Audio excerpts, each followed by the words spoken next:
What was that? The first day of summer vacation is a disappointment. I woke up, water came down from the leading sky as biblical proportions. I was optimistic at the time. A quick summer shower, I thought, torrents of rain for a few minutes, then it's gone. No such luck. Rainwater is relentlessly pouring down from the blue-gray sky outside, streaming down the glass of my window in small brooks and rivers and gatherings together to form miniature ponds in the hallway, just like it has done for the past 2.5 hours. I've been half-assedly cleaning up in between half-assedly reading a book, packing my stuff on the side when I get bored of the first two. The weather drags my spirits pretty down too, making it hard to do anything properly. Something's bumping quite loudly against my door, rouses me for my apathy. I hope it's not Kenji, and it's crazy indoor bowling alley. I remember a sound from the corridor until I walked to the door and opened it. Rin. I wish seeing her would evoke some more emotion in me, but for one, I'm too surprised that she came to see me, and for two, she's soaking wet. Uniform shirt is drenched, and she's standing in a self-created puddle. Droplets of rainwater are dripping from her short bangs and sliding down her nose until they fall down from the tip, one by one. Uh, Hi. How are you feeling? Medium normal. The relative questionability of her statement aside, she sure doesn't look too good. You're all wet. It's because I come from the outside. Do you know it? Why'd you be outside? It's raining buckets out there, if you haven't noticed. I haven't. It's raining pretty hard, though. I was on a walk. Is that what you call wallowing in self-pity? Do you think I'm pitiful? No, I implied that you think you are. I'm not, and rain is not a sad thing. Don't you ever walk in the rain? I do, but only with proper equipment like an umbrella. You just have to imagine you have a blue umbrella with white stripes. Might be tough when rain is falling on my head. Just imagine harder. Yeah, she definitely is back to normal. Those half-sarcastic, inconsiderate remarks that really push my buttons even though she doesn't mean it. That vacant, spaced out stare that always expects more than it gives. It's so very much like her. I may need to come in. I needed some help with this water and clothes I'm wearing. My brain quickly solves the equation. I stumble with my words. A stark display of contrast against Rin and its easygoing self-imitation. But, Emmy, Rin shakes her head vehemently, causing water to sprinkle everywhere. She left. Besides, she would just worry and fuss until she could not worry or fuss anymore, which always takes a troublesomely long time. It's in fact longer than I want to hear fussing, and I thought you probably are not the fussing kind. She slumped down on my desk with a squishy sound. Her sewed clothes are making the desk and everything on it wet, but she doesn't care. Okay, fine. I'll help you out. I have a towel somewhere. Do you want dry clothes? Is a uniform fine? I'm taller than you, but everything is fine. With a little searching, I find a fresh uniform and a fluffy towel from the depths of my closet. The towel in one hand and the uniform in another. I turn to face Rin again, uncertain of the next step. There's something wrong with me. No, just stop worrying. It's not a problem. Like, yeah, she did. I didn't press that. It went on its own there. She probably could see right through my hesitant demeanor, as if I was completely transparent to her. I push my anxiety away and concentrate on 8 buttons lined down her shirt. Well, just, just like mine has. Only the first button is an obstacle, and after getting it over, I undo the others with slightly less shaking hands. Okay. Throwing the soaked shirt aside, I reveal Ren's pale upper body. I shouted on the inner light blue brassiere, which instantly reminds me of her saying it's her favorite color. I try not to think about stuff, but it's hard not to look at her body with what I can only think of as mixed feelings. I don't know what to think of this, so I just watch her. Ren looks brittle. She's like a shell, fragile thing just barely holding together.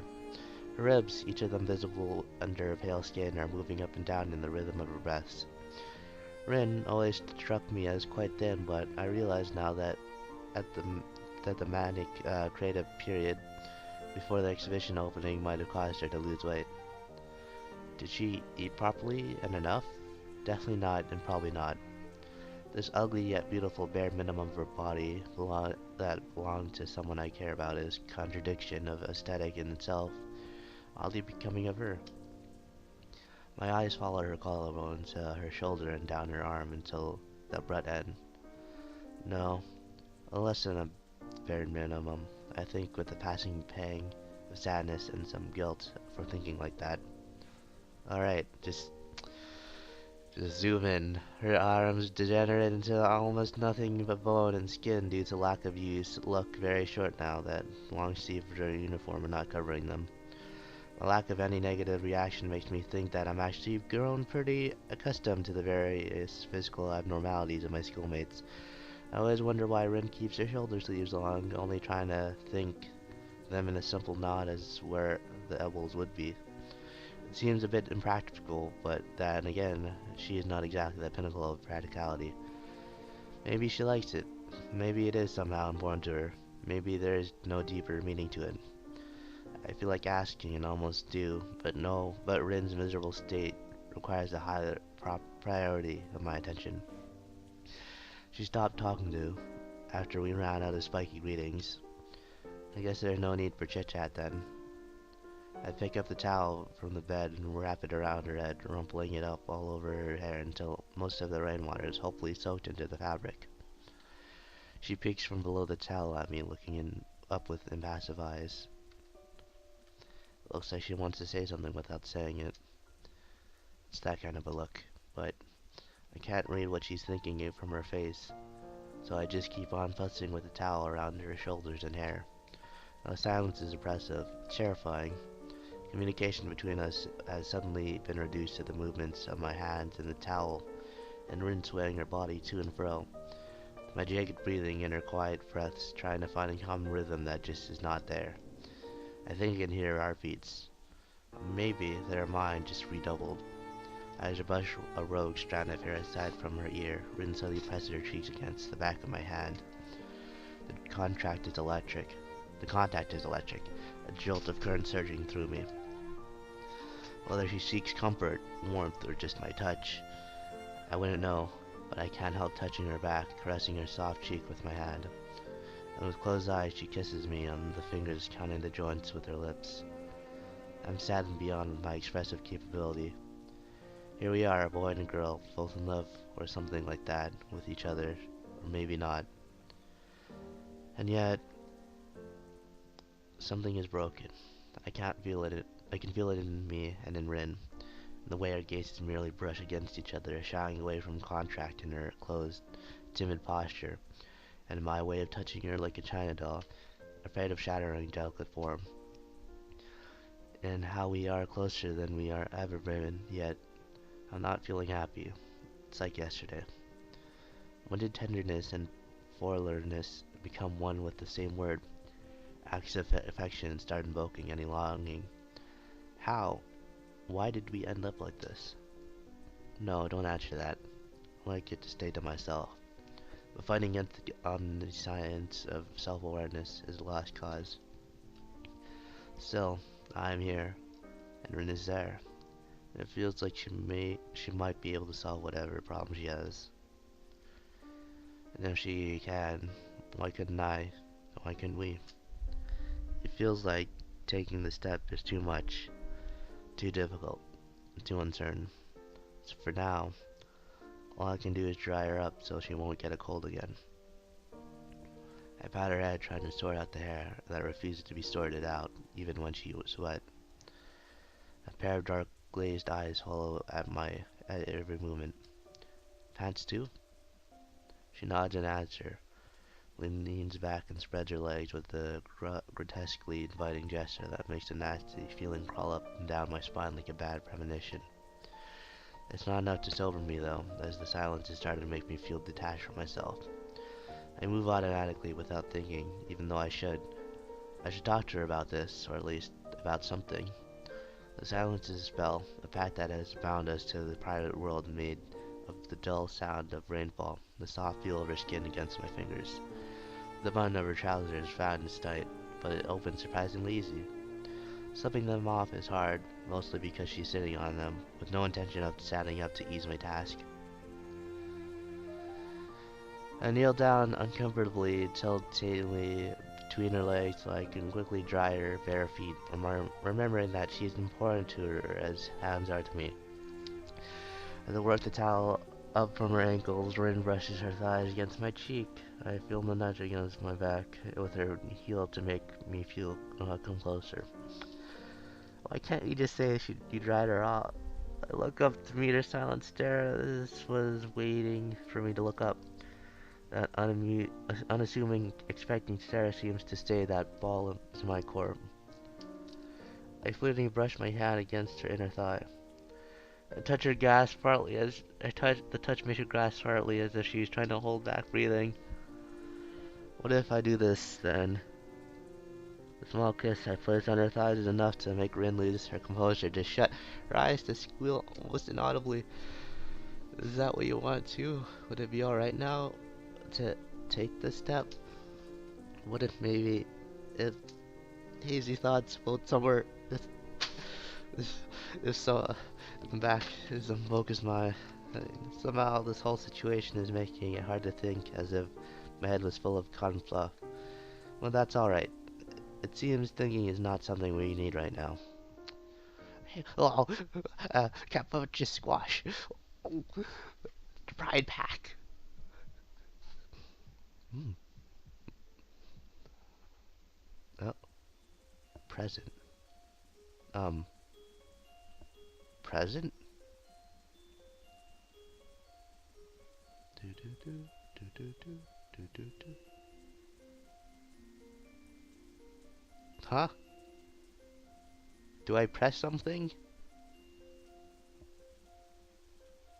Or do I just wait for the music to stop? Because that's usually how it goes. Do do do do do do do do do do do do. It doesn't seem like it's gonna stop. It's gonna keep going. You know, present. All right, let's go. Right. Present. It's a fleeting and vague concept at best. The moment between the past and the future. That doesn't really mean anything. Thinking too much about things that don't make sense is a waste of time. That's why living through the present is always the best option. Besides, for us who can't foresee the future, who forget the past too easily, present is really the only proof of our existence. Even though existence will go on even if you forget about it for a while, it's good to seize the day, at least every once in a while. That way, you can confirm that you are, in fact, alive.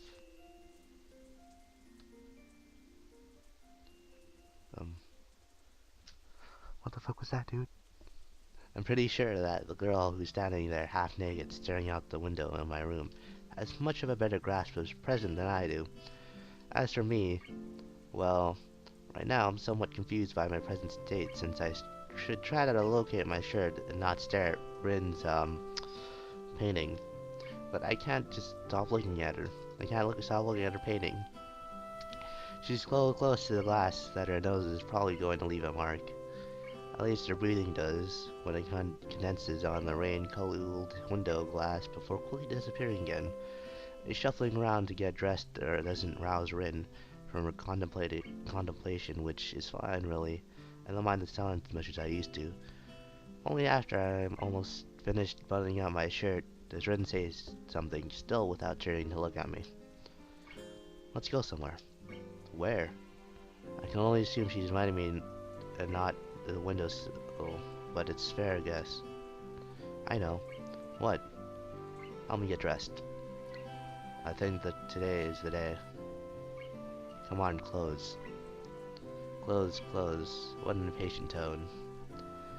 I crouched down to pick up her bra from the floor where it had fallen, discarded in the haste of undressing and drawn on there. Hanging it from between my fingers like a dead fish. The hesitation that crossed me when I was undressing Rin is creeping inside my head again. Is intimacy really something this difficult for me to handle? Come on, he's got it off just fine. This is the same, but the only other way around. It's like talking backwards. You sit, what? Oh, you sit, to dress me. Seems easy, but it's, or seems hard, but it's easy. That's what it said, or whatever. Perplexed by her sudden and prodigious display of mental processing capacity, I began to attempt reversing her gibberish back. I'm pretty sure I couldn't switch talking backwards that fluidly, even some practice.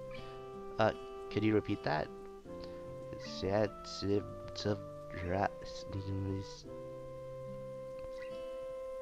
Got it, fine, I'll give it a try. Rin was right, the lock mechanism is simple enough, and I get the little plastic hooks right on the third attempt. There. Ch ch ch what have yeah you what now you have to adjust it. What? Please don't talk. Please stop that. Don't speak backwardese. Alright, she shakes her head as if needing to banish the backwards way of thinking with a physical gesture. I know a few people who could benefit from that kind of ability. I got stuck. Now you have to adjust it. I sort of want to see what I try to say backwards. Adjust? That's what I said. No, I asked what you meant. You know, so that they're fine. Oh, fine, you say. As if I have no idea when her breasts are supposed to be fine, I end up fumbling around her chest for a good while without really getting anywhere. Not that I would complain, but Rin does. Emmy's better at you than this. Better than you at this. Her impatient tone ticks me off, even though I can't really disagree. Rin suddenly seems to be in an awful hurry. Yeah, well, excuse me. Could that be because she is a girl and can actually relate? Huh? I don't think so. She has just about as much chest as you do. Wow. That's just... With her bra and her breasts eventually fine, as they should, the rest of her clothes are considerably easy to put on. Rin launches towards the door even though her shirt is not even buttoned up all the way yet. Left with a little choice, I ran after her. Didn't you just... Okay, I guess it stopped raining. As soon as I realized that we were heading from the side entrance to the forest, I think I know where Rin wanted to go. Although I couldn't say that. I couldn't say why she'd want to go there. Then again, can't really assume my guess is to be anywhere near the correct where Rin is concerned, not even for a quite generous definition of correct. The forest beyond the walls smell of rain. The last raindrops are still dripping from my wet undergrowth into the earth despite the rain being gone for a while already. We stroll along with an unhurried pace that Rin sets, giving me the time to take in the calming atmosphere. I think I can hear Rin saying hello to at least 3 different trees while she walks past them, but I ignore it just like the trees do. She leads me to a narrow side path leading up to the hilltops as I guessed. I peek through the canopy trying to find the rainbow, but there doesn't seem to be one. It's perfect weather for rainbows. The sun is shining low, and rain has passed not too long ago. Well, whatever. I lower my eyes from the treetops to see gone back to the girl who's climbing up the hill slowly without losing her balance. A few steps ahead of me of the path, but still within my reach. I don't think I've ever could reach a rainbow, but reaching Rin, it seems less impossible than it used to seem. The clear sky greeting us from above, the meadow clear and seems vast and beautiful. A strong wind is hurling the rain clouds away from the town to the other side of the mountains in the distance. The sight is pretty, but a speck of white flies past the edge of my peripheral vision. But when I turn to look, it's already gone. Another follows, then the third. Before I realize it, dozens of almost invisible small tufts of white are flying all around us. Look, the flowers. Ah, I see it now. The sea of dandelions that covered the hilltop on her last visit has changed over the days. Where, the, where there was bright yellow before, there is now fluffy white. Some of the flowers have already shed their seeds, but many are still waiting for the suitable gust of wind. Today, those gusts are now in short demand, are not in short demand. Every now and then they shake the grass thoroughly, and suddenly the air is thick with dandelion seeds. One by one, the seeds separate from the flower heads and are lifted away. A commonplace event, but one that seems to be fascinating for Rin's reason. She's turning her head from side to side, marveling the change of happening all around her as the seeds fly away. I watch them too, following the white tufts of floating with the wind towards the horizon, and imagine that I can see them even after they disappear from my sight. Hisao, what is it? Do you love me? I snap to attention to meet her suddenly very serious face that is not looking only at the flowers anymore. What a tough question, asked just like that, out of the blue. Still, her bluntness compels me to answer rapidly. I don't know. Maybe I do. Maybe too rapidly. What does that mean? I don't know. Rin sighs, perhaps unhappy with the wishy-washy answer. I would be too. Me neither. I don't think I know much about love. It's fine, isn't it? How should I know? The shrug of her shoulder seems to say hesitantly, giving a firm answer. She stays silent for only a second too long, but even that second isn't long enough for me to think ahead. I love you. Those 3 words freeze me in place like a rabbit staring into the headlights, but I'm not a rabbit, and I'm just staring into Rin's eyes that seem far, far too impassive for what she just let out of her mouth. Rin looks pretty serious though, until she sticks out her tongue, frowns a little, and confuses me even more than her words did. Why did she look mildly unhappy? Was it a confession of her deepest feelings? A test to see how I would react? A test to see how she would react? It tastes weird. Taste? Yeah, it's so weird. She laughs, maybe nervously, or so I want to think, but stops midway when she notices how strange it sounds.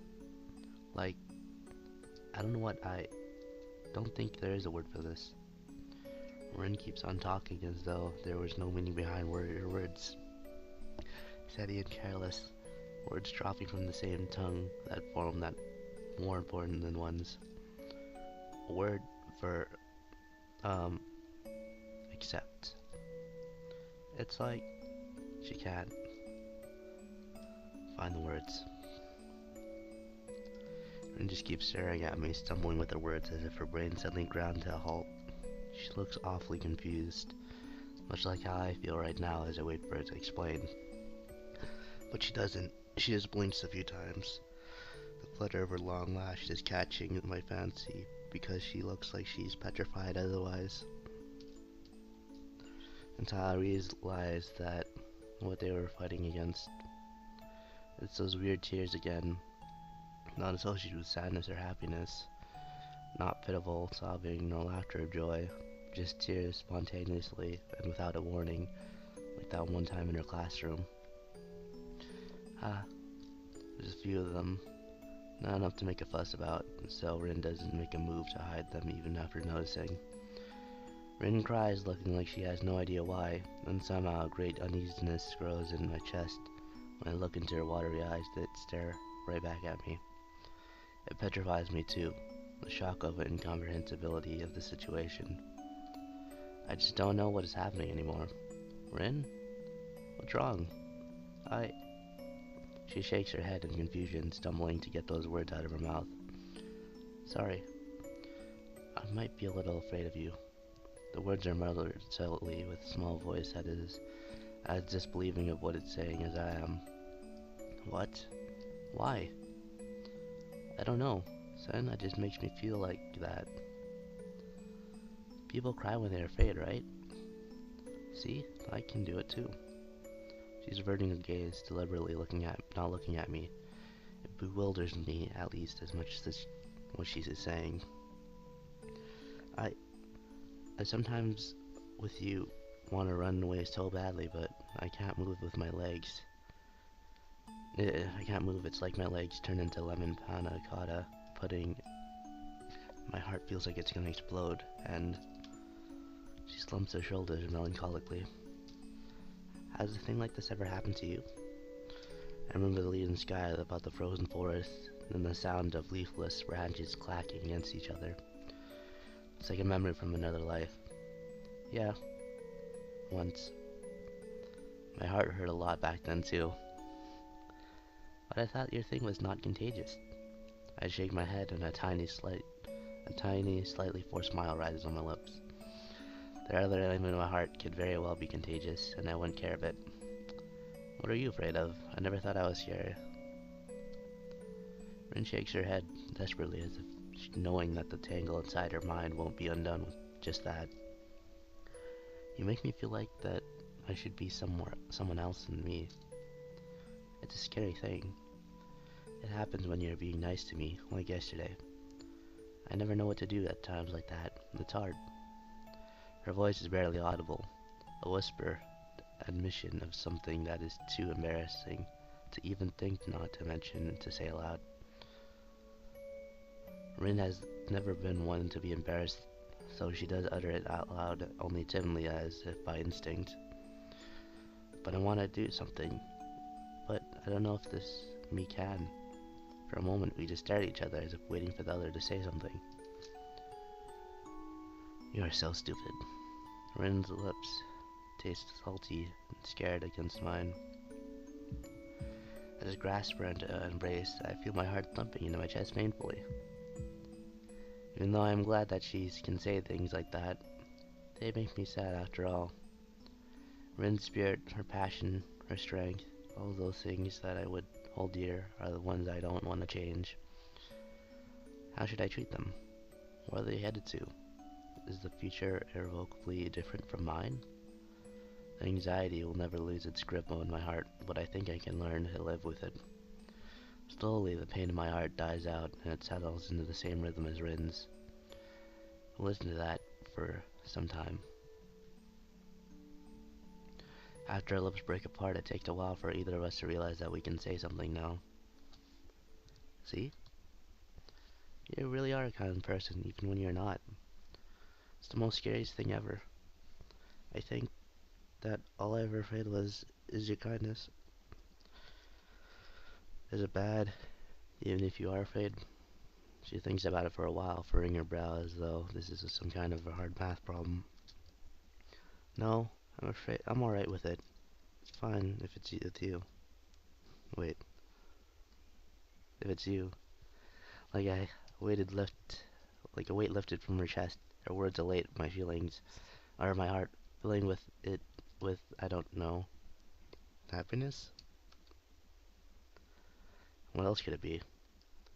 This time my smile is genuine.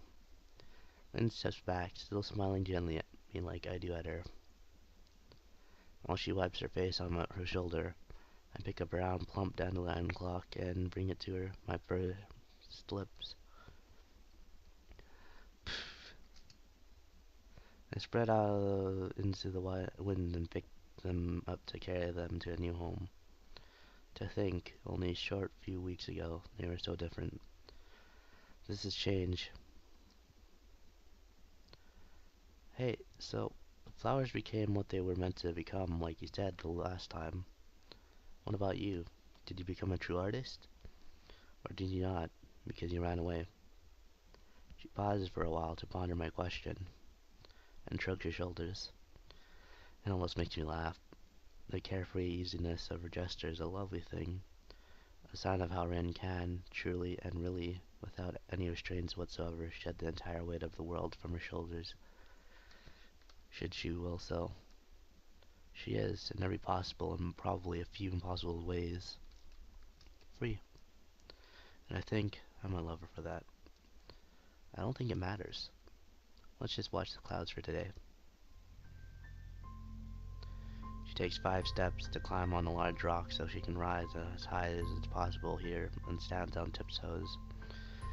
When you reach the clouds, every inch counts. Sure, let's watch the clouds. It's good to do something you really want to do every now and then. Yeah, and you're probably right. I glance upwards at the blue sky opening high above us. Deep cerulean vastness that spreads to fill my entire field of vision and beyond. Yet Rin stays on her rock, peering at the distant horizon when the rain clouds are drifting further away from us. I've decided something. The dreaming voice of hers, spoken to the wind that carries it to my ears, is lacking resolve and tone, but it's full of its meaning. It's alright to be me after all. It's alright. Her decision always seemed to be pretty far out. Well, I suppose that is an important realization. Coming to terms with oneself, accepting yourself, being fine with what you are. A simple resolution of heart that, for some reason, people is overbearingly hard to do, if not impossible. I do realize well enough that I might also be one of those people. Rin too. Maybe we are not that different after all. Maybe to accept someone else, you must first accept yourself. Maybe that is a necessary step, which we didn't take until now. Looking at her standing on the rock, I believe that she can find whatever she is looking for. And so can I. The wind catches her hair and clothes, and wind spreads her short arms into an embrace that is so very, very tiny, but as wide as she can never do. For a moment it looks like she herself had taken flight, and I have to hold myself back to not reach for her shoulders, to not drag her back to me. But this picture is something I can only watch. It is something for me to remember. Rin's sleeves are flapping freely in the wind, her hair wildly tousled by it, her skin touched by the setting sun. Her sleek form that I've come to adore is quivering in the cool wind that carries the small white specks past her, each beginning a new flower. All that is engraved inside my heart, like those tiny seeds scattered in the wind. I'm sure that Rin too can take her place in the world without the need to create her own inside of it. Maybe she believes it too, and standing as close to heaven as possible, she's giving the world a big hug. To me, it seems like the entire world really could fit there, between those small arms of hers, inside of her all-encompassing embrace. Asao?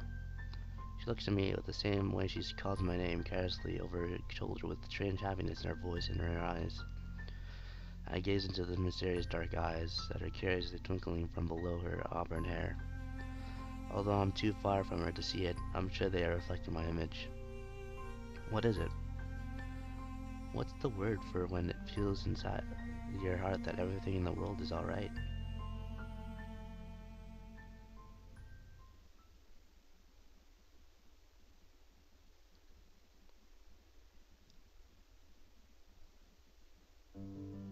Well, I think that is the end of Rin's Path. Jesus. Oh my god. I don't know what to say, honestly. Um, I feel like it went by pretty fast, but then again, I was just doing this for the most part. I am finished with what I had to do, so hopefully I can start doing more games and stuff, which will be nice. Uh, hmm.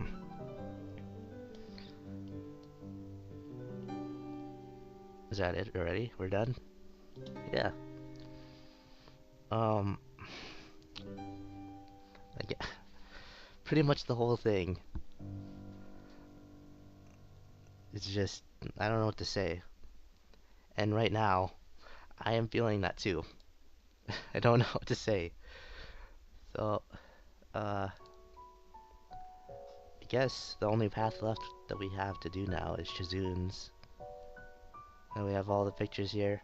You got Ami's path, you got Hanako's path, you got Lily's path, and you got Rin's path right here. And I guess Shizune's is right here. God, I don't know. I don't know. Yes. I hope you guys enjoyed. And I'll see you guys next time. Whenever that may be. I don't know if I'll start the next path right away, or just wait for a bit and do other things.